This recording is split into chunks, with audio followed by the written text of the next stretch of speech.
Obrigado, Marcelo. Dando prosseguimento, então, teremos agora a apresentação da Ótima.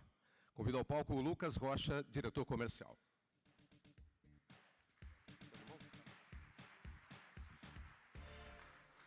Bom dia a todos.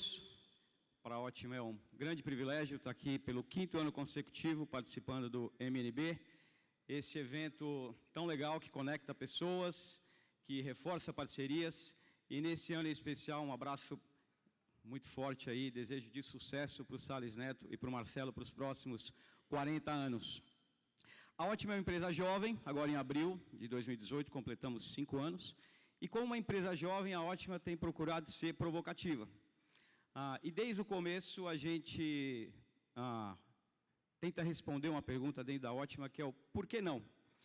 E logo no começo a gente trouxe a pergunta por que não fazer com que as pessoas se relacionem, tenham experiência com a marca ali no ambiente urbano, no espaço do abrigo de ônibus. Num segundo momento, final de 2016, começo de 2017, a gente trouxe a pergunta por que não colaborar para que a gente tenha cidades cada vez mais inteligentes, e fizemos investimentos, e agora, há 2 meses atrás, finalizamos a instalação de 150 abrigos com acesso de Wi-Fi. Então, sempre fazendo essa pergunta, por que não? E, nesse momento, a gente está fazendo a seguinte pergunta, por que não colaborar para que a gente tenha uma cidade mais humana, mais integrada, mais criativa? E, para falar de cidade criativa, a gente trouxe uma pessoa muito especial, que é a Ana Carla Fonseca. Ela vai fazer essa apresentação. A Ana é economista, doutora em urbanismo, consultora da ONU, já teve em mais de 30 países com seus projetos, mas, acima disso tudo, é uma figura humana espetacular, vocês vão ter o prazer de conhecê-la. E ela vai trazer, então, um pouco desse conceito, o que a gente pode fazer como veículo, como mídia, como marca, para ter uma cidade cada dia mais humana, criativa e integrada. Antes dela vir, eu queria te convidar para assistir um vídeo da Ótima, onde a gente passa essa mensagem de uma forma bem objetiva e bem clara. Muito obrigado.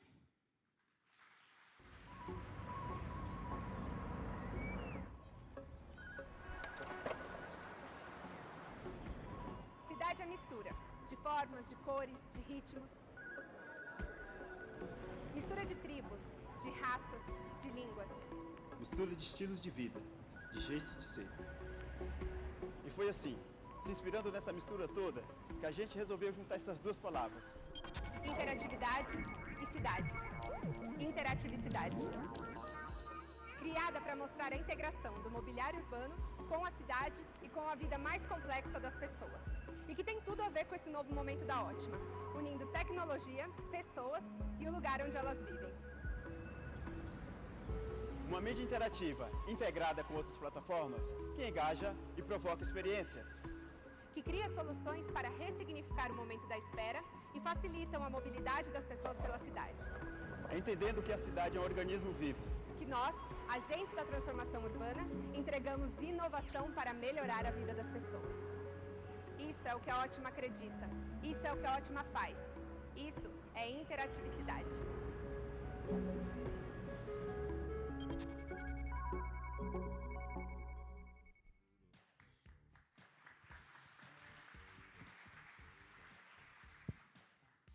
Muito bom dia. Obrigada, Lucas, pela carinhosa acolhida. Obrigada, Ótima, pelo convite. Obrigada a vocês por me permitirem, nos próximos minutos, tirá-los dessa ilha idílica e levá-los para cidades, para a gente poder discutir as cidades que a gente quer. E, a partir do momento que a gente discute as cidades que a gente quer, a gente tem que voltar um passinho atrás e pensar nas cidades que a gente tem. Quem aqui mora em São Paulo? Né? 95%. Quem aqui, se pudesse, sairia de São Paulo? Bingo. Vocês não estão sozinhos, né? Quando a gente fala de São Paulo, e para falar de uma cidade nossa, mas tantas outras poderiam ser mencionadas, especialmente as grandes cidades, a gente traz uma pesquisa feita pelo IBOP, pela rede Nossa São Paulo, que mostra que 6 dentre 10 residentes em São Paulo, paulistanos por nascimento ou adoção, gostariam de sair da cidade. 6,1, para ser mais precisa. Esse número já foi maior, esse número já foi menor, mas, em função disso, a gente fala como é que a gente consegue desenvolver uma cidade que seja, de fato, acolhedora, onde a gente diga, eu quero que meu filho cresça aqui, eu quero ficar aqui, eu me vejo aqui depois, diante desse quadro, porque é uma grande manifestação de desamor para com a cidade. Por quê? O que acontece? Quando a gente para pensar no que nos satisfaz em São Paulo, no que não nos satisfaz, o que vocês mencionam como o que menos satisfaz? O que mais irrita vocês na cidade? Segurança. O que mais é maravilhoso, o que mais vocês curtem na cidade? Fascinante. Não é? Bingo. Pronto, a gente combinou direitinho também, né? Só que olhem só que curioso, numa pesquisa feita em janeiro do ano passado, os pontos mais desagradáveis na cidade não foram segurança, que entrou aí em 11º lugar, dentre 17. Não foi o trânsito, que muitas vezes as pessoas mencionam, que entrou em 14º lugar.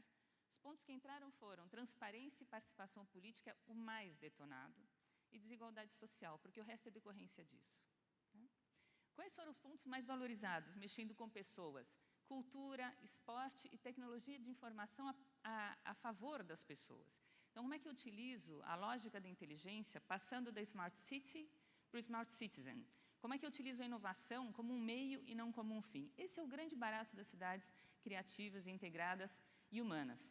E para a gente poder discutir como isso acontece e como a gente consegue diminuir esse lado complicado e aumentar aquele lado bacana, a gente tem que falar de conexões sociais.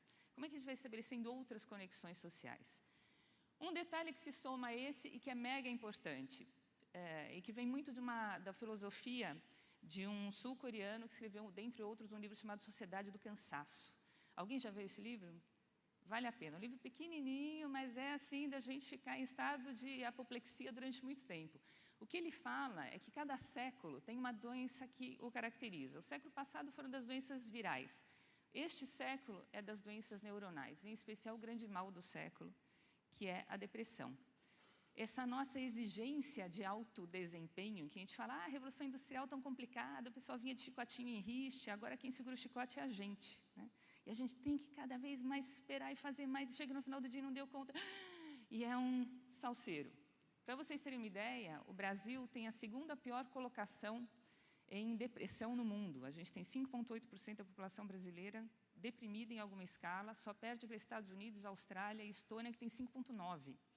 E a gente é recordista em ansiedade. 9,3% da população brasileira declara ser ansiosa. Alguém se identifica?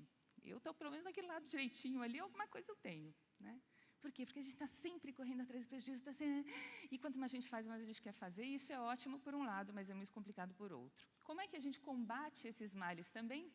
De novo, a gente combate por meio de conexões sociais. Uma das grandes alavancas para sair dessa sinuca é por meio das conexões sociais. E qual é o papel das cidades diante disso? Aí é que a coisa começa a ficar divertida.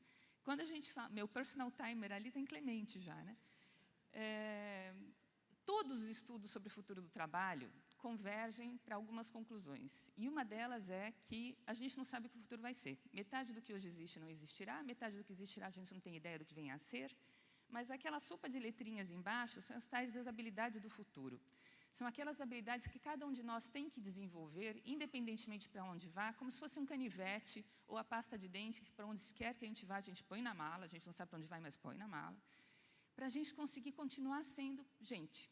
E olhem que interessante, quando a gente fala, por exemplo, de visualização, é como é que eu utilizo um Google Maps, como é que eu utilizo um Waze, para me ajudar a me situar num ambiente que pode abrir outras perspectivas de conexão com a cidade. Olha, tem aquele caminho que eu não tinha visto, olha, aquele pedaço junta com esse.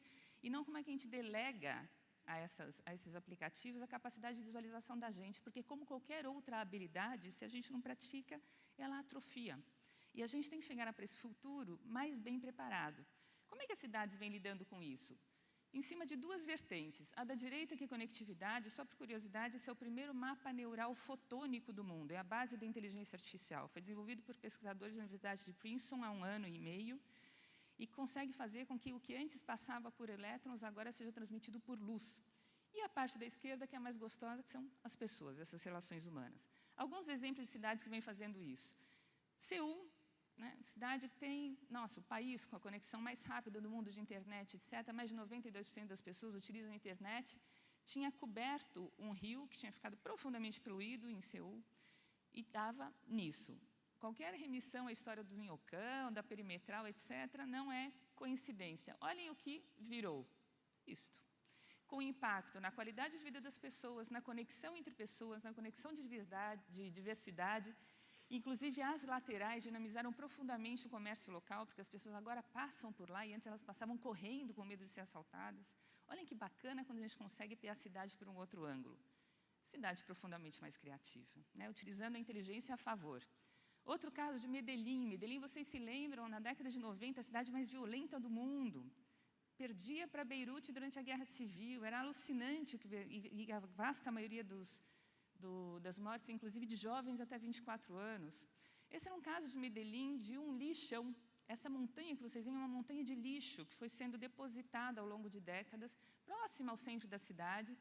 Medellín teve um basta, chegou no fundo do poço, pegou impulso, falou, agora não tem mais como descer, vamos começar a subir.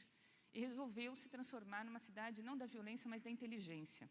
Para vocês terem uma ideia, em 2013, eles ganharam um prêmio mundial de cidades inovadoras pelo New York Times, desbancando, inclusive, Nova York e Tel Aviv, por ações de urbanismo social, ou seja, como é que eu utilizo a inteligência para transformar a cidade num espaço melhor. Esse lixão virou um centro cultural, que é o Centro Cultural Moravia, que tem acesso à internet, tem acesso a uma série de propostas vinculadas à inteligência artificial, inclusive, e é um centro cultural, lidando com o inteligente dos dois lados, o inteligente humano e o inteligente vinculado à ciência e tecnologia.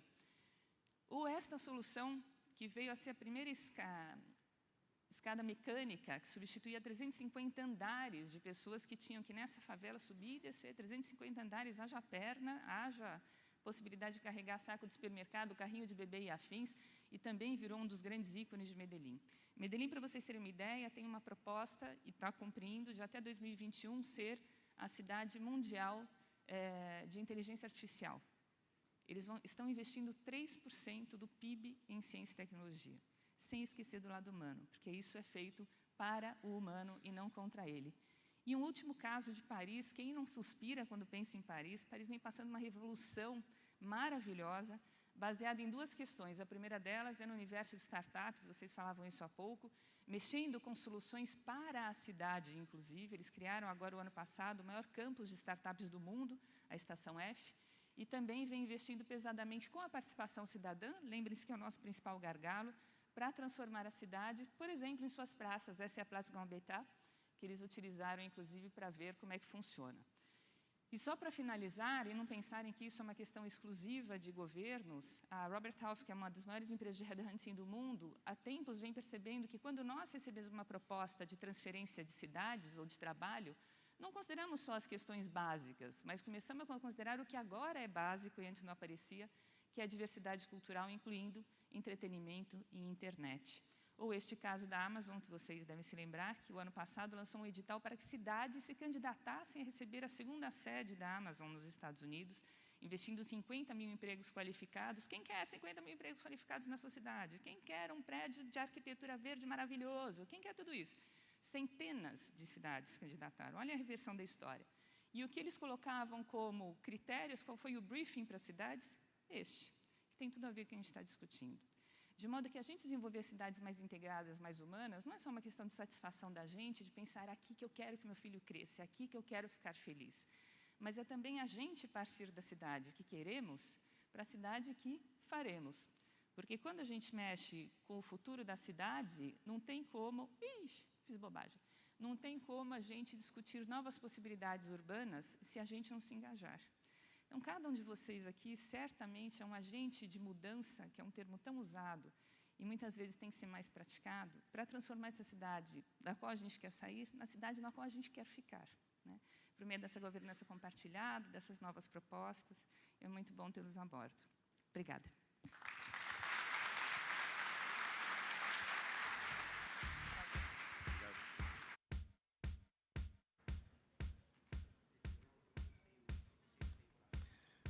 Obrigado.